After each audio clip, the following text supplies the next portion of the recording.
it is my great privilege to have received this award. I don't feel worthy of it. In my travels, I've seen the greatest of suffering that mankind and humankind can deliver on a plate. I've seen the most wonderful people suffer the most terrible fates. In many ways, they are more worthy than me, but I accept with great pride, great joy. I have a very special connection to Cyprus and the Cypriot people that I will talk about a little bit later. But I think, to get this also on the 50th memorial, I will call it. I won't call it an anniversary, if you forgive me. It is just deeply meaning. Thank you. Thank you. So, I'm sitting here thinking, what am I going to say? And obviously I have to talk about philanthropy. And I want to address the young people in the room today first. Because I've been blessed to travel to 85 countries. I've been blessed to have a 7-hour dinner with the President of the United States in the residence of the White House and several other glamorous occasions like that. But I've been more blessed and I'm more grateful to have been to places of the greatest pain. Places where evil triumphed. And I think about what makes a person happy in this world. And I don't think it has anything to do with what you have or where you're from. I think it has everything to do with two things that are very simple, that will be my bridge to the philanthropy discussion that I'm going to tell you. One, do you love what you do? Two, do you give more than you take? And when you measure people's character and people's happiness through the lens of those two yardsticks, you get to see people that have everything and have nothing. And then you get to see people that have nothing, but they have everything. So what is the meaning of everything and what is the meaning of nothing? I say that because real philanthropy, philanthropia, friend of mankind, is giving without expecting to get anything back. It is not a transactional document where here's some money and I want X in return. That's not philanthropy, that's business, that's PR. So I say that because what we've tried to do in our philanthropic endeavors is to give freely, to not expect anything. And in certain cases, we give in the name of a deserving soul. We don't even give it in our name. Because if you give in your name, you can put a mortgage on the recipient. And that makes us free. We're all going to end this world with what we started with. Nothing and everything. So with that, I want to talk about two of the initiatives that we've done because I'm very proud of them. What I'm most proud of is the genesis of them. The genesis was anger at injustice. When the Greek crisis happened, you all remember, it was bad to be Greek. All of a sudden, it was a bad thing. It had been a good thing, and all of a sudden, overnight, it was a terrible thing to be Greek in this world. I would travel around the world, and I'm sorry, people would look down at us. They would look down at me. We were measured by the false perceptions of laziness. I'm sorry, there are lazy people all over the world. All of a sudden, all Greeks are lazy. All Cypriots are lazy. So we were very angry. And we decided to do something about it. Because at the end of the day, you have a choice to A, keep complaining about the problem, or B, start contributing to the solution. And the first thing we did was set up our internship program in Greece. And it came out of a dinner where I was with some very wealthy people that were complaining and κατηγορούσαν την Ελλάδα και τους Έλληνες. And I said, listen, after 1 hour I became burnt inside, but I managed to govern my anger with some wisdom and empathy. And I converted it into, we're going to do this, we're going to set up an internship program for 10 young kids. Today, 14 years later, that internship program takes 75 kids per annum. It takes Greece, sends them to Panama. It takes kids from Zimbabwe, brings them to New York. It is a global program that changes the communities, because we live in a world where the algorithms have disproportionate, invisible control over our thoughts. Believe me. So you need to take people out of their community, lift them, empower them, and then put them back. And that is our model for our internship program. The other day I'm sitting in a room with 35 of our interns, and on my right there's a guy. I said, "Where are you from?" He says, "I'm from Burundi." He said, "No, how did you get here?" He said, "I found out about the program, I applied, and here I am, Mr. Lopeteris."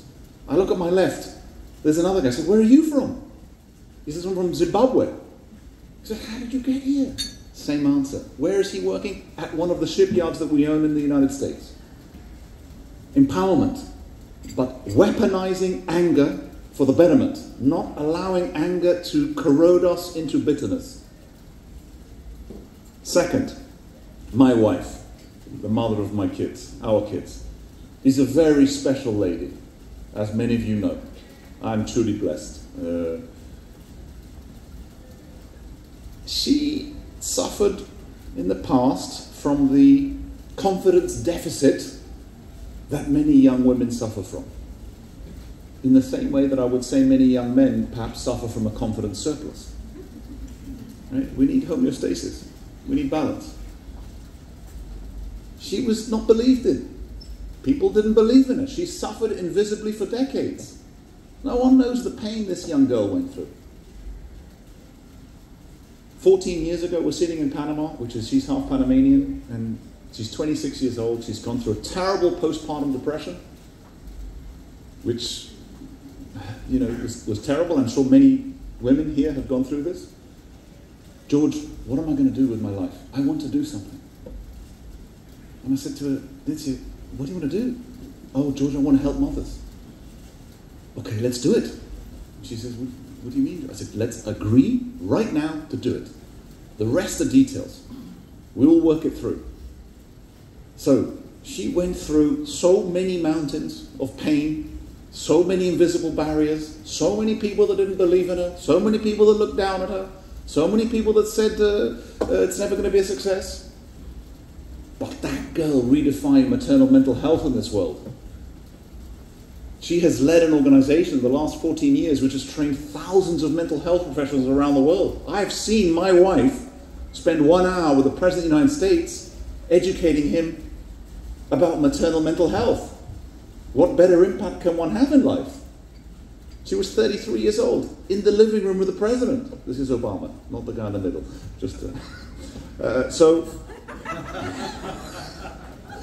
Yeah, we have to laugh, right?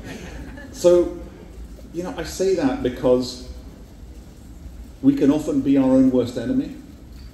And to the young women in the room that may be looked down upon, that may have a confidence deficit, find a few people to believe in you, because if you have the belief of a few, you can, believe me, deal with the non-belief of many. Next, freedom is not free. I learned that at the age of 2.5. My first memory of being alive in this world is dying in hospital with bacterial meningitis, having just come out of a coma. I went through many years of hospitals and doctors, and actually, as I was telling a Cypriot doctor, 2 Cypriot doctors saved my life several times in the last 49 years. I will always be grateful to the Cypriot doctors, believe me. But I was loved, and we had community, and we had leadership, so I was not unhappy. And I learned very early on that you can't control what is coming at you in life, but you can control how you react to it. We have final agency. This is the last vestige of freedom as a human being, is to control how you respond to something. No one can take that away from us. If you're the president of a country, or if you're in Auschwitz, it cannot be taken from you.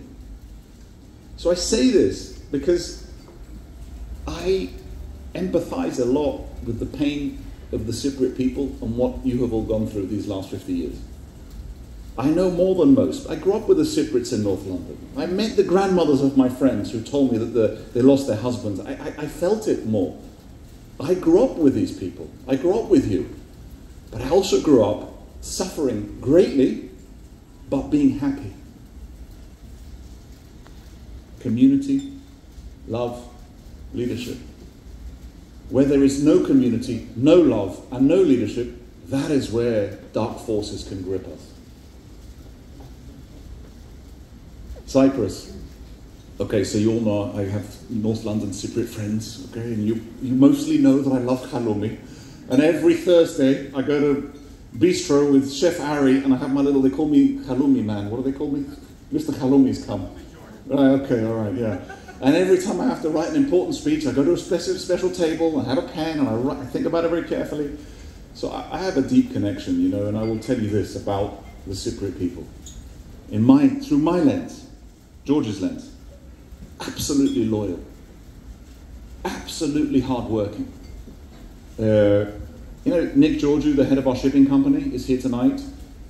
Hold the line. You know, we went through a very difficult time in shipping. It's not a secret. I'm proud that we overcame. I'm not embarrassed that we suffered. You know, like I said, you can't control what comes at you. But he held the line against all the odds. Never complained. Actually, once you said to me, we have a problem, which is a story for another day. That was a real problem.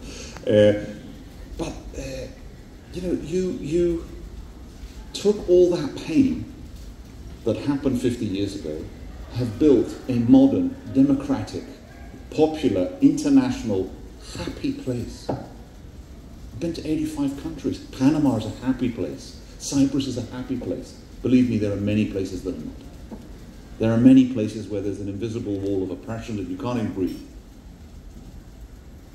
So I congratulate you all for that. And I want to end on my trip to Cyprus this year, a few months ago. I went to the University of Nicosia. I spoke to a bunch of students. Your future is bright. Wow. I mean, they are. I left walking out of this room thinking, wow. Diverse. Good ratio of male to female. International students. Forward-thinking. Innovative. I mean, I was really proud to have visited. The most proud place I visited, though, was Enauniro Miafi. Now, you want to hear about suffering? Go there. And then you ask yourself, why do suffering souls breed kind eyes? Why? It's something I've thought about my whole life, having grown up inside hospitals. I get it. A sick child is a loved child. It's easier to love a sick child than it is to love an unsick child. I've been on both sides of that equation. But I was so moved by this organization and the work that they do, and the kindness and the unity that, you know, we should all Hellenes should be proud. Finally, I was thinking, you know, who is, to me, is one of the embodiments of the Cypriot people? And I was thinking a story. I said to my little boy, who's not so little anymore, what shall I say when I get up? He says, Dad, tell a story. Okay, so I'm going to tell you a story that is in some ways the story of Cyprus.